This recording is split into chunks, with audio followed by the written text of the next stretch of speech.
ফিলিস্তিনের অবরুদ্ধ গাজা ভূখণ্ড দখল করার ঘোষণা দিয়েছেন মার্কিন প্রেসিডেন্ট ডোনাল্ড ট্রাম্প।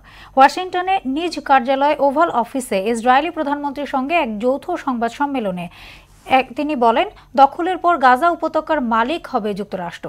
এদিকে গাজার ধ্বংসস্তূপ থেকে আরও ২০ ফিলিস্তিনির লাশ উদ্ধার করা হয়েছে। নাসিমুল বারী সৌরভের প্রতিবেদন। গাজার বাইরে ফিলিস্তিনিদের স্থানীয় পুনর্বাসনের ইঙ্গিত দেওয়ার পরপরই ভোল পাল্টালেন মার্কিন প্রেসিডেন্ট ডোনাল্ড ট্রাম্প। মঙ্গলবার ওয়াশিংটনে নিজ কার্যালয়ে ওভাল অফিসে ইসরায়েলি প্রধানমন্ত্রীর সঙ্গে এক যৌথ সংবাদ সম্মেলনে তিনি বলেন, যুক্তরাষ্ট্র গাজা উপত্যকা দখল করবে এবং সেখানকার মালিকানা নেবে।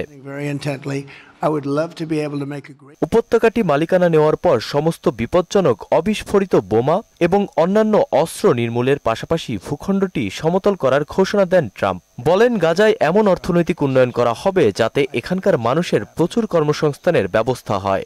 সাংবাদিকদের এক প্রশ্নে তিনি বলেন, যদি প্রয়োজন মনে হয় তবে গাজায় সেনাবাহিনী মোতায়েন করা হবে।